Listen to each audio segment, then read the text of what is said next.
Chers amis, Shana Tova, je vais vous adresser un petit discours sur Kippour. Afin de ne pas déflorer le discours de cette année, je vais lire un texte que j'avais prononcé des années antérieures.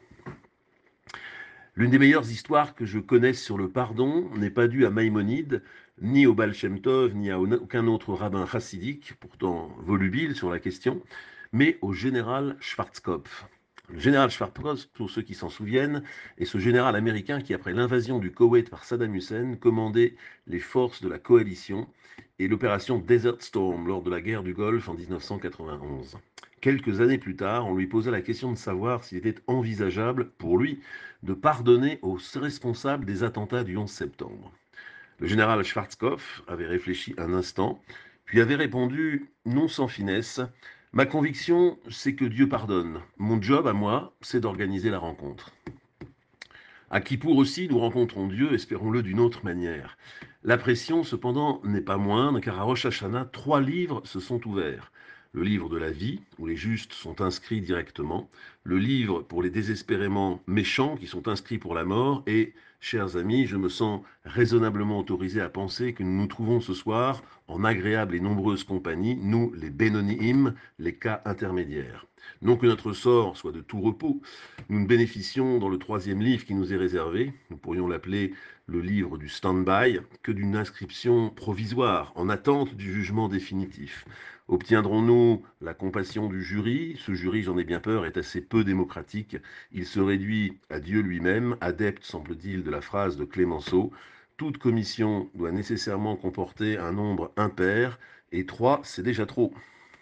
À ce sort incertain s'ajoute une autre difficulté abordée par Maïmonide dans ses lois sur la teshuva. J'ouvre les guillemets, l'homme se considérera toute l'année durant comme à moitié coupable ou à moitié innocent. S'il faute, il se fait basculer, lui et l'humanité, du côté de la culpabilité et provoque sa propre destruction. S'il réalise une bonne action, il fait pencher, lui et l'humanité, la balance du côté du mérite et il entraîne pour lui et les autres le salut et la délivrance. Passage inspirant, à vrai dire, où s'entend une belle leçon de liberté. L'image est forte d'une balance constamment sur le fil, dont les plateaux oscillent entre délivrance et destruction. On pense à l'image finale de Match Point de Woody Allen, où la balle de tennis sur le fil du filet oscille et nous laisse stupéfaits, suspendus entre deux destins différents. Mais ce flou dans nos vies tout à coup s'estompe et devient net à la faveur d'une décision de notre part, d'un simple inéni, me voici, frappé du sceau du courage et de la liberté. Oui, dans les pièces de monnaie de notre Dieu de justice, il y a bien 2 faces, et la liberté est la face cachée du jugement. Tout cela est assurément remarquable, mais comme pour les 3 livres de Rosh Hashanah, c'est le 3e cas qui pose question. Maïmonide ajoute en effet, pour celui dont les actions sont parfaitement équilibrées, entre bonnes et mauvaises actions, son sort est suspendu jusqu'à Kippour. S'il fait échouva, s'il se repentit, il est scellé pour la vie, sinon, il est scellé pour la mort. On trouvera peut-être ma question de mauvaise foi, mais elle me brûle les lèvres. En quoi le fait de ne pas se repentir est-il rédhibitoire et condamne notre pauvre homme moyen à la mort alors qu'il n'a pas augmenté ses péchés? Même si quelqu'un ne se repent pas, son bilan moral ne reste-t-il pas à l'équilibre? Et dans ce cas, pourquoi, in fine, la miséricorde divine ne fait-elle pas pencher la balance en faveur de la vie? Ce n'est ni vers Clémenceau, ni vers Matchpoint qu'il nous faut cette fois rechercher quelques lumières, mais vers un chat. Ce chat n'est pas celui du rabbin, mais celui d'un célèbre physicien, Erwin Schrödinger, prix Nobel de physique en 1933, le fameux chat de Schrödinger. Préoccupé par les paradoxes qui apparaissent aux échelles infiniment petites de l'étude de la matière, Erwin Schrödinger a imaginé en 1935 une expérience de pensée dans laquelle un chat est enfermé dans une boîte. Une substance radioactive y est également placée, avec un dispositif qui tue l'animal dans le cas où la substance se désintègre. Tout le sel de l'expérience réside dans le fait qu'au bout d'un certain temps, il existe une probabilité égale que la substance soit désintégrée ou intacte. Autrement dit, une situation où 2 états contraires coexistent simultanément. Comme le sort du chat est totalement solidaire de l'état de la substance radioactive, on peut en dire autant du chat. Avant que l'ouverture de la boîte et un acte de mesure ne mettent fin à l'incertitude, notre félin se trouve lui aussi dans une telle superposition d'états, il est à la fois mort et vivant. Rapportée à notre propos, cette petite fantaisie féline nous fait comprendre une chose. Prendre une décision dans le domaine moral est l'équivalent d'ouvrir la boîte dans l'expérience de Schrödinger. Dans une situation complexe, la décision volatilise en un seul coup toute complexité, toute incertitude, toute ambiguïté. Mais ce qui est remarquable, c'est qu'elle ne le fait pas en ajoutant un élément qui ferait pencher la balance d'un côté ou de l'autre, elle change tout simplement le système de fond en comble. La décision n'est pas un apport quantitatif, une question de poids, elle est une question de choix. On comprend pourquoi, dans l'histoire de Maïmonide, faire teshuva tranche le nœud gordien du pécheur. Faire teshuva n'est pas traficoter le bilan comptable en ajoutant un acte pour modifier le pourcentage, mais adopter une nouvelle perspective.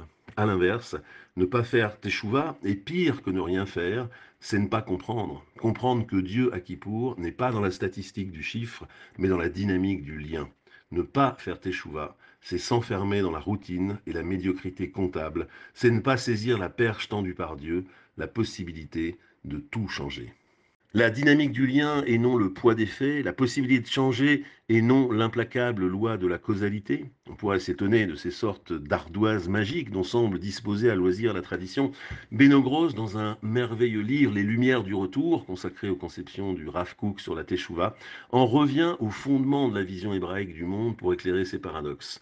Dans la Torah, écrit-il, point de thématique ni d'essai de définition, mais des expériences vécues qui donnent à penser, des récits, des symboles, et des préceptes qui sollicitent une interprétation.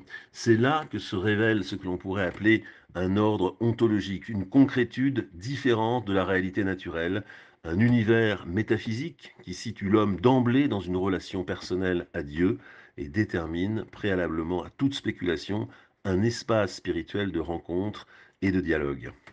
La métaphysique de la Bible, ainsi, c'est la fin de la citation, la métaphysique de la Bible, ainsi, n'est pas celle de l'homme perdu dans le cosmos.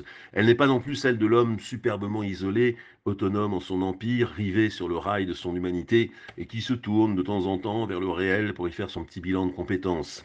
Ce qui pour implique en effet d'examiner nos actes passés. Le but de cette journée est de comprendre deux choses. Comprendre tout d'abord que ma situation existentielle dans le monde n'est pas celle d'une physique, mais d'une conversation.